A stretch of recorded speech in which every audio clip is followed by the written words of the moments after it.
They beat her until she couldn't stand, until the cowboy lifted her and said, "You'll stand with me," and that single sentence became the spark she never expected. In the fading light of Dustfall Town, her trembling hands clung to his shirt as if it was the last safe thing in the whole world.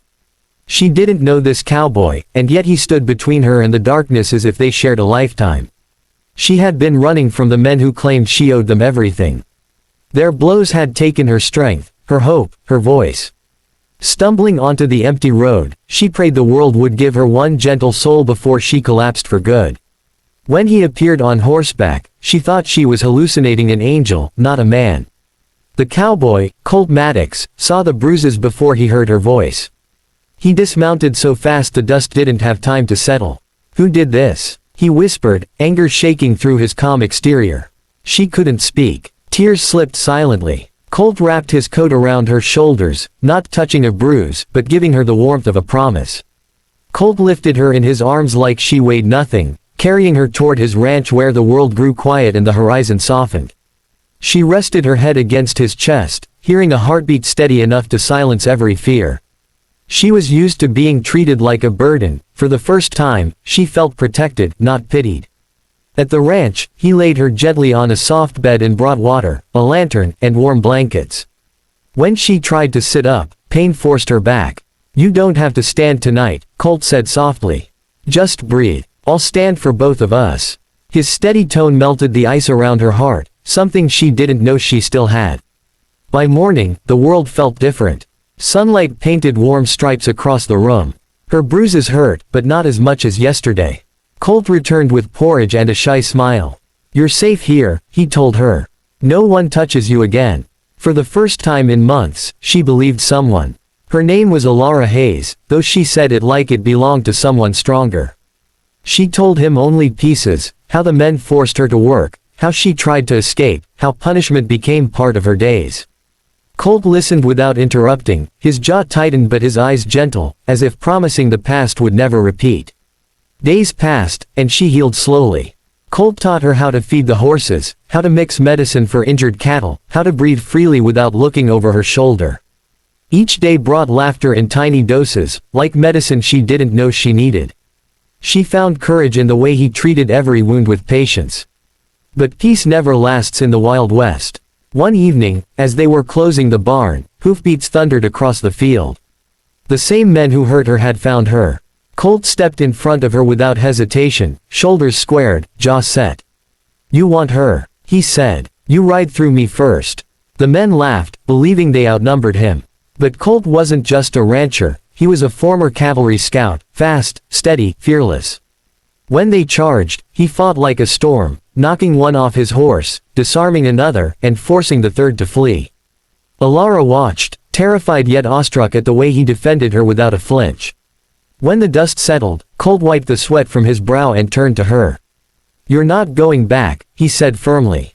"Not while I'm breathing." She didn't know whether to cry or run into his arms. Instead, she whispered, "Why risk your life for me?" Colt answered, "Because you deserved someone to stand before you ever learned to stand again." The sheriff came, and after hearing Colt and Alara's story, he arrested the men and promised they wouldn't trouble her again. Justice felt unreal, like a dream she'd once begged for but never received. When the sheriff left, she looked at Colt, realizing he wasn't just her protector, he was becoming her reason to live. As her wounds healed, Alara found strength she thought was gone forever.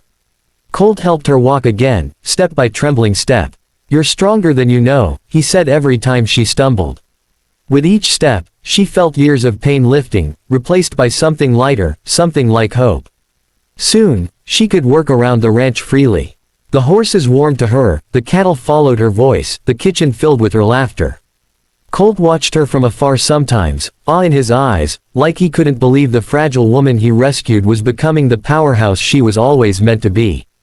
One sunset, Alara asked Colt why he lived alone in such a big ranch. He told her how he'd lost his family to fever, how silence had become easier than heartbreak.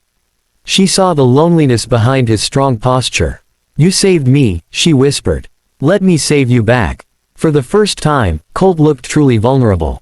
Their bond grew quietly but powerfully, like two broken pieces learning they were meant to fit. They shared late-night talks, gentle jokes, and soft moments where their hearts beat too loud in the quiet.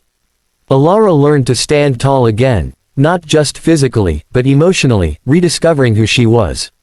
Weeks later, Colt took her to the riverbank where fireflies glowed like scattered stars. "Alara," he said softly, "this life, it's better with you in it." Her heart thudded. "And I stand today because you stood for me first." Colt touched her hand like she was precious. She realized she never wanted to leave. But trials return even after healing. When the ranch caught fire one night, Colt rushed into the burning barn to save trapped horses. Alara followed him, ignoring the fear clawing her chest. Together they freed the animals, fighting flames and smoke. When they escaped, coughing but alive, they collapsed into each other's arms, shaken yet triumphant. That night changed everything. When dawn rose, Colt stood with soot on his face and determination in his eyes. "I almost lost you," he whispered. "I won't risk it again." He gently cupped her cheek and asked the question that stole her breath. "Stay with me, not because you need safety, but because you want a home." Alara felt her soul steadier than ever. "I want home," she whispered. "And I want it with you." Their embrace was soft, pure, and full of every emotion they survived. It wasn't a rescue anymore, it was love built from ashes, rebuilt stronger each day. They rebuilt the burned barn together, laughing through mishaps, sharing meals, and working side by side. The townspeople watched Alara transform into a confident, radiant woman, one who walked tall not because she was unbroken, but because she'd learned to rise again, and had someone who believed in her. Soon, she took charge of half the ranch work, surprising even Colt with her courage and cleverness. When storms came, she stayed outside with him, tying down equipment, calming horses, proving she was no longer a victim of her past. She became a partner, not a shadow. One morning, while repairing a fence, Colt slipped and cut his arm. Alara rushed to him, scolding him with soft fury. "You stood for me," she said, binding the cut. "Now let me stand for you." Colt smiled, realizing she wasn't repeating his words, she was living them. When summer arrived, the ranch prospered again. Alara's laughter echoed through the fields, and Colt felt something he hadn't felt in years: peace. They rode horses under wide skies, shared stories under moonlight, and built a life made of gentle mornings and warm evenings.